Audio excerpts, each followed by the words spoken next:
The asteroid goddess Vesta is transiting the sign of Libra October 26, 2024 to January 2nd, 2025.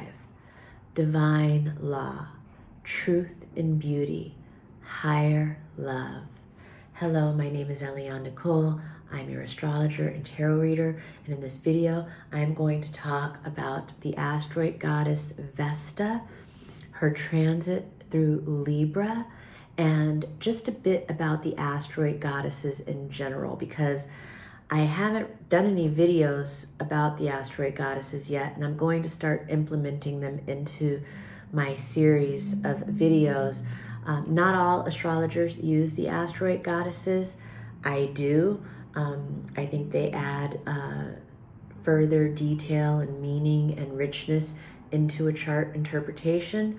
But before I get to my translation of Vesta's transit through Libra, I just want to say, if you're watching this on Instagram, I'm only going to post the first 5 minutes here. The entire video will be available on my YouTube channel, Eliane Nicole. My YouTube channel is my name, Eliane Nicole. Please find me there. I will put a link in the profile bio of my Instagram to find me there. If you're watching on YouTube, please make sure that you subscribe to my channel. Please hit the notification bell so you're notified anytime I post a new video. Please like, please comment, please share. It helps me in the algorithm. It helps me grow my community. It helps me grow my business, and it puts me in a position to continue to give these free astrological offerings. If you're watching on Instagram, please make sure that you're following astrology.tarot.Eliane Nicole. Please like, please comment, please share. Again, this helps me grow my business, helps me grow my following, and it helps me in the algorithm. And now, without further ado, I'm going to get to my interpretation of Vesta in Libra. And I just want to talk about a few of the general qualities of Vesta and the asteroid goddesses, since this is really kind of my first video exploring the asteroid goddesses. So the asteroids, they represent different aspects of the divine feminine. And Vesta represents that aspect of the divine feminine that is a woman unto herself, separate from her role as a mother or a wife. Now, if you're looking at Juno, that's the wife asteroid goddess. Ceres is the mother asteroid goddess. Pallas Athene is the daughter and the sister asteroid goddess. And these are all different aspects of the divine feminine. And the asteroid goddesses come along later in astrology, because these archetypes were kind of really had repressed and suppressed by the patriarchy as we moved historically from matriarchal times into patriarchal times. And so I often see a very strong Vesta in the charts of artists. I see it strong in the charts of people who have a career that they've reached a level of mastery in, because it has to do with devotion and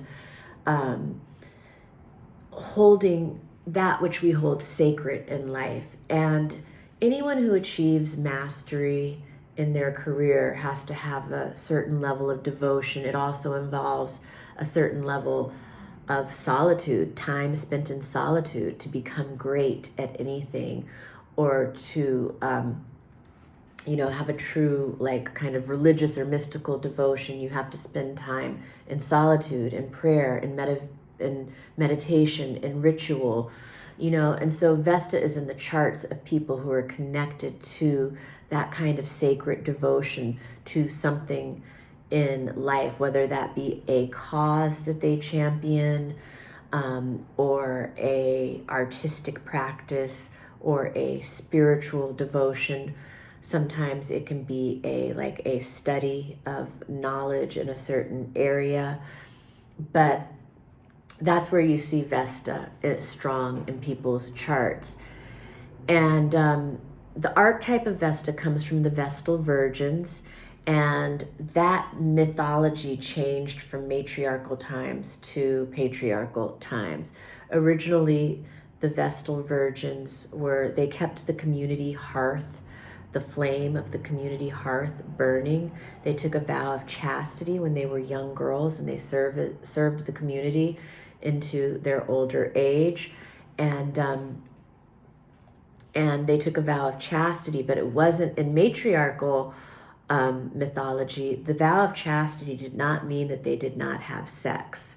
In fact, they were very sexual, but their sex was for the purpose of healing. For instance, the soldiers who were coming back from war, who had, trauma or emotional or physical energies. The Vestal virgins would engage in sexual rituals as a means to heal these men. They also engaged in sexual rituals as a rite of passage for boys into manhood as they were becoming men, and also for magic and alchemy and manifestation, and also sacred kinds of religious practices and ways to connect to source and the divine. And so once patriarchal times took over, sex for these purposes became considered taboo and was relegated to the view of prostitution or promiscuity on the one hand, and then on the other hand you had nuns who became who were just devoted to the divine and to God with no sex. And so the patriarchy really kind of limited the archetype of the Vestal virgins in a way that was disempowering to this aspect of the divine feminine. And, in Hinduism, I connect Vesta, the symbol for Vesta is the flame, and in our chart, and I connect it to the divine flame, Shakti, which is, the aspect of the divine feminine that created the universe, maintains the universe, and can destroy the universe. And that, divine spark within, that inner pilot light. And what do we do in life to keep that inner pilot light alive and burning within ourselves? That's what Vesta points to in our charts.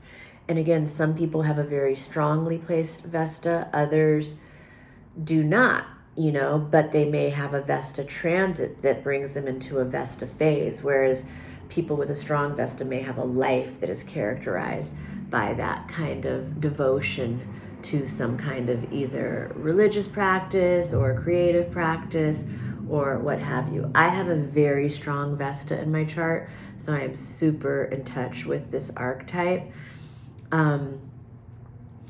In general, Vesta has to do with divine love, sacred study, body as temple, higher purpose, sexual healing, mastery.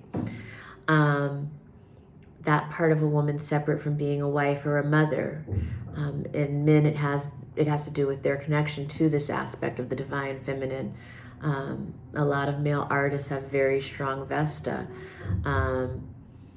So the transit of Libra and Vesta, October 26th to January 2nd, because it's in the sign of Libra, this can deal with married couples. And and by the way, people who have a strong Vesta in their chart, it doesn't mean that they don't get married or have children just because that is the Vesta archetype. In some cases, you do see that with people with a strong Vesta where they don't marry or have kids. But for those who do marry with a strong Vesta, they still need that solitude because they still have a devotion that's outside of that life that they need to dedicate themselves to with a regular ritual or a regular practice that demands their heart and their soul and their attention.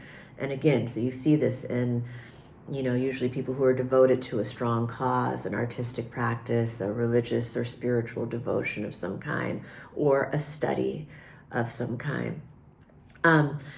Now, because Vesta is transiting Libra October 26th to January 2nd, and Libra rules marriage, you will see married couples coming together to engage in a spiritual devotion together, or to engage in a cause that they believe in together in a form of community service, or to possibly do a creative or artistic project together.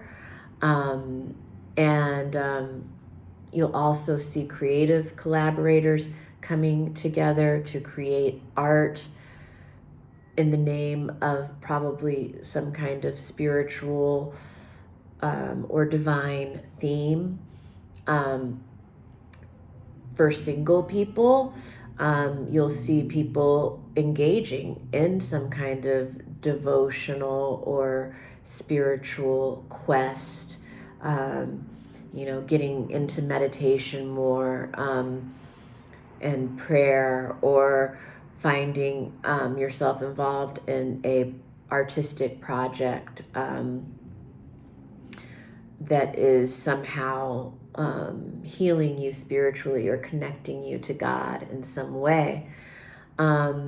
It could be, Libra also has to do with kind of interior design, and it could be redesigning one's home or space with spiritual principles in mind, such as feng shui, the Chinese principles of placement, or it can also be reinventing one's personal style from a kind of spiritual impetus. You see sometimes people wear all white because of their spiritual devotion, or others who wear all red because of something to do with a spiritual devotion that they're involved in. Sometimes, or people will be adorning themselves with their, jewelry that has religious or spiritual meaning to them. And it can also have to do with participating in a women's group, for creative women's group, spiritual women's group, or community service women's group of some kind, as the Vestal Virgins were a group of women who worked together to keep the community hearth, the flame of the community hearth burning. And so you can see, bringing Libra themes and Vesta themes together for the transit in Libra. And again, this is going to be personal to people who are Libra rising, Libra sun or moon, because it will be transiting through your personal planets. And people, as Vesta makes her way through Libra, she will probably be forming aspects to people who have personal planets in cardinal signs, like Aries, like Cancer and Capricorn. And so, if you have planets in those degrees, as Vesta hits your personal planets, you may get a feeling of these kinds of themes or topics coming up in your life. If you have Gemini or Aquarius, as Vesta travels through Libra, she will be making a trine to your planets. So this will be a very spiritually uplifting time, or you may be infused with some kind of creative or spiritual quest at this time. As Vesta enters Libra, because she's in Libra, Venus is her host. Venus is in Sagittarius at the beginning of the journey. Then Venus will move to Capricorn, and then Venus will move to Aquarius. So there are different phases of this Vesta. As her host changes signs, it will take on slightly different tones and flavors, but during the Sagittarius period, it could be going on a spiritual quest or journey or adventure of some kind, or like a creative retreat where you go to just deal with your art, or for a writer's retreat where you go somewhere away to be in solitude and work on your practice, work on your craft. These are all very Vesta types of themes. And so, if you're wondering where Vesta is placed in your personal chart or how this transit will be affecting you, contact me for a reading. I read on Zoom, so I can read for people anywhere in the country, anywhere in the world. I love reading. It's my joy. I would love to read for you. Normally, I always do a birth chart for someone first and in the initial reading, and then I do an asteroid goddess reading, because you have to have an understanding first of your chart to really understand how the asteroids support all of that. Yeah, I look forward to reading for you, and thank you for joining me.